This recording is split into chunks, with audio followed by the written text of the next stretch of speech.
Hello. SSC CGL के कुछ दिनों बाद ही आ चुका है SSC CHSL combined higher secondary वाला एग्जामिनेशन। और इसमें आपको वही सारे डिजिग्नेशन जो एसएससी सीजीएल में आएंगे ऑलमोस्ट, बट सिर्फ जो लेवल है लेवल थोड़ा सा चेंज हो जाता है, क्योंकि आपको पता है वहाँ पर ग्रेजुएशन बेस्ड पे हो और यहाँ पर हायर सेकेंडरी मतलब इंटरमीडिएट कई सारे जगह वो बोलते हैं और कई से जगह पर 12th प्लस। कितनी वैकेंसीज है, क्या उसका पेपर का पैटर्न रहेगा, क्या क्वालिफिकेशन है, क्या क्राइटेरियाज है, एवरीथिंग पूरे डिटेल से मैं आपको बताने वाला हूँ आज। और आप सब के लिए जो भी बच्चे ख्वाब देखते हैं कि 12th क्लास के बाद अपने पैरों पे खड़े हो जाए सक्सेसफुली, अपने फैमिली की हेल्प करनी शुरू कर दे, अपने लिए बहुत कुछ करना शुरू कर दे, तो उनके लिए बहुत बहुत ही शानदार चांस है ये। ठीक है, चलिए डायरेक्टली बात करते हैं इस पर्टिकुलर किसके बारे में, एसएससी सीएचएसएल के बारे में। ये कल ही आया है, मतलब 23 जून को इसका नोटिफिकेशन आउट हुआ है और 23 जून से ही इसका जो ऑनलाइन फॉर्म फिल करना है वो शुरू हो चुका है। ठीक है, चलिए देखते हैं बेसिक डिटेल से लेके जितनी माइन्यूट से माइन्यूट चीज़ें वो सारी चीज़ें मैं बताऊंगा। सबसे पहला इन्फॉर्मेशन तो आप देख लो फीस के बारे में। फी कितना है, सिर्फ और सिर्फ कितने रुपीज़ है, 100 रुपीज़ है। ओह मैंने लिया नहीं, चलो चेक कर लेते हैं। फी कितना है आपका, 100 रुपीज़ है। और उसमें भी अगर SC ST फीमेल और एक कैटेगरी होता है PH का, अगर उन कैटेगरी की मैं बात करूं तो वहां पर फी कितना है, 0 है। ठीक है, तो बहुत ही नॉमिनल फी पे, और ये हमेशा से पता है ये एसएससी की बहुत ज़्यादा अच्छाई रही है, बहुत ही नॉमिनल फी पे हमेशा आपसे फॉर्म फिलअप करवाती है। इसका एक बड़ा खामियाजा ये भी होता है कि नंबर ऑफ एप्लीकेशन बहुत ज़्यादा आते हैं। चलो बेसिक इन्फॉर्मेशन में देखते हैं। बेसिक इन्फॉर्मेशन में आपके लिए मैं क्या क्या लेके आया हूँ। तो सबसे पहले आपका है स्टार्टिंग डेट। अभी अभी मैंने आपसे शेयर किया कि ये जो स्टार्टिंग डेट है ये कब से है, 23 जून 2025, मतलब कल से ही शुरू हुआ है इसका, और कल से ही ये फॉर्म फिल किया जा रहा है। 23 जून 2025। लास्ट डेट कब है, 18 जुलाई। बहुत लंबा टाइम है, मतलब आपके पास ऑलमोस्ट 1 महीने का टाइम है। लेकिन मैं चाहूँगा कि आप ये सारे जो प्रोसेस है ना इसको 10 जुलाई तक फाइनली कंप्लीट कर लेना, जैसे एसएससी सीजीएल में किया था। लास्ट डेट तक नहीं जाना है, बहुत बहुत सारी दिक्कतें हो जाती है। कई बार तो ऐसा होता है कि जब लास्ट डेट का आता है तो जो सर्वर होता है वो काफ़ी बिजी रहता है, क्योंकि नंबर ऑफ एप्लीकेंट्स उस टाइम पे अपने फॉर्म भरने की जो क्वायद होती है वो उसमें लगे रहते हैं। तो अपन को लास्ट तक जाना ही नहीं, कोशिश करनी है 10 जुलाई तक कंप्लीट कर रहे हैं। लेकिन आपके पास डेट कब तक है, 23 जुलाई तक, 18 जुलाई तक। कब से, 23 जुलाई से। अच्छा, फी सबमिशन का डेट कब है, 19 जुलाई तक। मतलब ये कि अगर आप 18 को फाइनली अपने फॉर्म का रजिस्ट्रेशन करते हो तो आपके पास एक दिन एक्स्ट्रा रहता है, 19 जुलाई तक आप तब तक अपने फॉर्म का जो फी है वो सबमिट कर सकते हो। अच्छा, करेक्शन डेट, जैसे एसएससी से जीएल ने 2 दिनों का डेट दिया था, कब का, प्रोबेबली 8th और 9th या 9th और 10th जुलाई का डेट था उसमें, वैसे ही सीएचएसएल में भी कितने दिनों का है, 2 दिनों का है, 21 एंड 22 जुलाई, 2 दिनों आपको करेक्शन का बेसिक मतलब क्या है।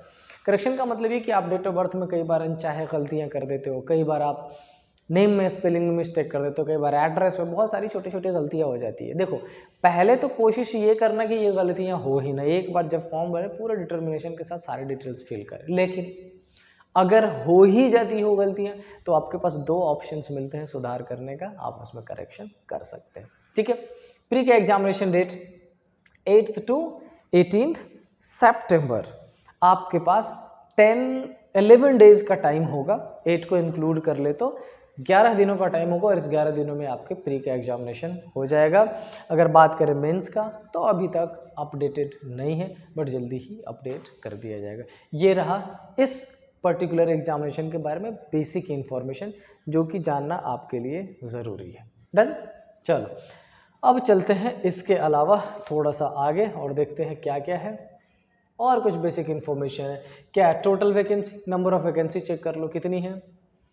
नंबर ऑफ वैकेंसी है 3131, 3131। आपको कितने चाहिए, सिर्फ 1। कहना आसान है, it's difficult to get that 1, but आप इस 3131 में एक हो सकते हो। एज की क्राइटेरिया क्या है, मिनिमम 18 ईयर्स और मैक्सिमम 27 ईयर्स। एक लाइन यहाँ मैंने मेंशन कर रखा है, reservation is there as per norms, मतलब SC ST को जो मिलता है 5 ईयर्स का, OBC को जो मिलता है 3 ईयर्स का, ये जो रिजर्वेशन का क्राइटेरिया है वो इसमें भी SSC CGL की तरह रहेगा ही रहेगा। ठीक है, तो आप रिजर्वेशन में अगर कोई मेरे भाई बंधु उस कैटेगरी में आते हैं जहाँ पर रिजर्वेशन का फ़ायदा मिल सकता है तो बिल्कुल उठाएं। 18 की जगह पर आपकी एज 23 हो जाएगी और 27 की जगह पर आप 32 ईयर्स तक ये फॉर्म फिल कर सकते हो। डन। आई होप इतनी चीज़ें क्लियर हो गई होंगी। अब बात करते हैं एलिजिबिलिटी क्राइटेरिया। एलिजिबिलिटी क्राइटेरिया में बेसिकली क्या क्या चीज़ें रहती है। सबसे पहला तो ये रहता है कि आपकी क्वालिफिकेशन क्या रिक्वायर्ड है। अब देखो यहाँ पर अलग अलग डेजिग्नेशन है। एक तो LDC आपको पता होगा, लोअर डिविजनल क्लर्क, उसकी अगर बात करें तो मस्ट है पास 12th क्लास, बट इस 12th क्लास में कोई स्पेसिफिक सब्जेक्ट की बात नहीं की गई है। आप 12th क्लास या कई सारे अलग अलग स्टेट में उसको इंटरमीडिएट बोलते हैं, आपके वो पास्ड आउट होने चाहिए गवर्नमेंट रिकग्नाइज यूनिवर्सिटी स्कूल्स से। डन। लेकिन अगर बात करें किसकी, DEO की, इस डेजिग्नेशन में मस्ट है पास 12th class in science stream, मतलब PCB और PCM, यहाँ पर कंफ्यूज मत हो जाना। साइंस स्ट्रीम में एक चीज़ मैंने बहुत क्लियरली मेंशन कर दिया है, विद मैथमेटिक्स, मतलब आपका क्या होना चाहिए, फिजिक्स, केमिस्ट्री और मैथ्स, तब आप इस डेजिग्नेशन के लिए एलिजिबल हो। इसमें बहुत कुछ नहीं है, आपको समझ आ गया होगा। चलते हैं नेक्स्ट पे। नेक्स्ट में क्या है, एलिजिबिलिटी क्राइटेरिया में कुछ और फर्दर चीज़ें हैं जिसके बारे में SSC एकदम डिटेल्ड में इंफॉर्मेशन देती है और बच्चे कई बार कंफ्यूज हो जाते हैं, तो अपन वो कंफ्यूजन में ना रहे इसलिए मैंने ये मेंशन कर दिया है। क्या है, डोमिसाइल सर्टिफिकेट। सुनो, आपको पूरे इंडिया में हर जगह से डोमिसाइल सर्टिफिकेट की जरूरत नहीं, बट SSC ने अपने नोटिफिकेशन में मेंशन कर रखा है फ्रॉम राजस्थान आपको डोमिसाइल सर्टिफिकेट देने की जरूरत पड़ेगी। इनकम सर्टिफिकेट, जब आप एक वो कैटेगरी है ना EWS, इकोनॉमिकल वीकर सेक्शन, जब आप उस सेक्शन के अंदर अपना फॉर्म फिल करते हो तो आपको अंडर EWS आपको क्या देना पड़ेगा, इनकम सर्टिफिकेट। और क्या, ID प्रूफ। ID प्रूफ में गवर्नमेंट अप्रूव्ड कोई भी ID प्रूफ, अगर आपके पास आधार कार्ड है, अगर आपके पास वोटर ID है, ऐसे जो भी चीज़ें हैं वो वैलिड मानी जाती है, आप उसके थ्रू जा सकते हैं। अब रहा क्या, एग्जाम पैटर्न। वो तो बेसिक चीज़ें हो गई, जैसे मैंने आपको बता दिया कि डेट कब से कब तक है, 23 जून से 18 जुलाई तक। क्या छोटी छोटी चीज़ों का आपको ध्यान रखना है, कब तक आपका करेक्शन करेक्ट है, वो सारी चीज़ें वहाँ पर मेंशन है। डन। अब आते हैं बेटा एग्जामिनेशन के बारे में। अच्छा, एग्जैक्टली SSC CGL के पैटर्न पे SSC CHSL का भी एग्जाम पैटर्न एकदम सेम है। वहाँ पर भी टायर 1 यानी कि प्री और दूसरा पार्ट यानी कि मेंस था, इसमें भी आपका सेम है। एक और सिमिलरिटी है, जैसे वहाँ पर प्री एग्जामिनेशन में 4 सब्जेक्ट था, चारों सब्जेक्ट के 25-25 क्वेश्चन थे, 25-25 क्वेश्चन पर सब्जेक्ट, टोटल मिला के 50 हो रहे थे हर सब्जेक्ट के ईच, और क्यूमुलेटिव देखें तो 50 × 4 200, वैसा ही इसमें भी दिया गया है। टोटल क्वेश्चन होंगे 100, 4 सब्जेक्ट मिला के, टोटल मार्क्स होंगे 200, इट मीन्स पर सब्जेक्ट पे 2 मार्क्स पर क्वेश्चन पे, और नेगेटिव कितना होगा 0.50 यानी कि 1/2। सब्जेक्ट वाइज देख लो तो मैथ्स में 25 क्वेश्चन होंगे, मार्क्स आपको कितने मिल जाएंगे, मार्क्स इसमें आपको मिल जाएंगे कितने 50। ठीक है, मार्क्स इसमें 25 × 2 = क्या मिलेगा 50। क्या सब में सेम है, यस, रीजनिंग में भी 50, इसमें भी 50 और इसमें भी 50। ये आपके प्री का है। टाइम कितना होगा, तो टाइम आपके पास होगा कितना 60 मिनट, इट मीन्स 1 आवर का। एक्यूरेसी बहुत ज़्यादा ज़रूरत होती है, बहुत ज़्यादा ज़रूरी होता है, आप इसको फॉलो कर सकते हो। ठीक है, उसके बाद आते हैं मेंस एग्जामिनेशन पे। अच्छा, मेंस एग्जामिनेशन में भी देखो बेसिकली सब्जेक्ट वही 4 है, लेकिन इस बार एग्जामिनेशन लेने का पैटर्न जब इन्होंने बदला था तो थोड़ा डिफरेंट कर दिया, और कुछ खास बदलाव नहीं है। 4 सब्जेक्ट को 2-2 सेगमेंट में बदल दिया है। First 1 hour, second 1 hour. First 1 hour में क्या हो जाएगा, मैथ्स और रीजनिंग। क्वेश्चन कितने हो जाएंगे 30 और 30, मार्क्स कितने मिलेंगे 90 और 90, टोटल कितने मार्क्स के हो जाएंगे 180, और टाइम क्या हो जाएगा आपके पास 1 आवर।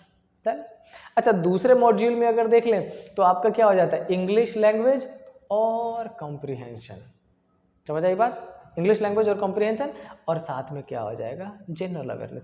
यहाँ पे थोड़ा सा डिफरेंस है, जहाँ पर इंग्लिश लैंग्वेज का CGL में 45 था, यहाँ पर कितने हैं 40।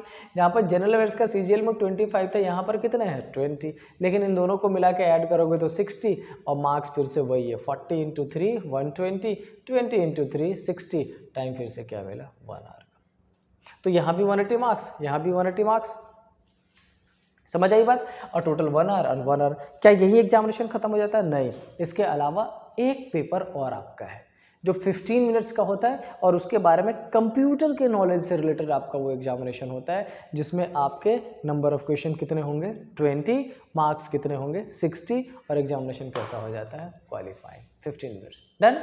यहाँ पर आपका मेन पेपर हो जाता है खत्म। अब जो प्रोसेस शुरू होता है वो होता है मेन कंप्यूटर पे टाइपिंग स्पीड का चेकआउट करना। कितने मिनट्स का होता है? मेंशन कर दिया 15 मिनट्स का। डेटा एंट्री स्पीड टेस्ट ये मेंस एग्जामिनेशन में होता है, ये कंप्यूटर्स पे आप चेकआउट कर लोगे। ये भी एग्जामिनेशन कैसा होता है क्वालिफाइंग। ये वेरियस एग्जामिनेशन, उसमें 2-3 जैसे मैंने DEO का बताया था उससे रिलेटेड एक और 15 मिनट्स का एग्जामिनेशन हो जाएगा। मतलब सिंपल ऐसा समझिए कि टाइपिंग का आपका 15 मिनट का एग्जाम हो जाएगा। तो ये आपकी बात रही प्री के सिलेबस का, ये आपकी बात रही मेंस के सिलेबस का। मैंने ये भी बता दिया टाइमिंग क्या है, मैंने साथ में आपको ये भी बता दिया कि कितने मार्क्स होंगे, कौन सा क्वालिफाइंग है और कौन सा मेन सब्जेक्ट में ऐड होगा। ये तो हो गया पेपर से लेके सिलेबस तक का। अब बात रही स्टडी की। स्टडी में मैं आपकी क्या हेल्प कर पाऊंगा? मैं आपकी हेल्प करूंगा reasoning as well as general awareness.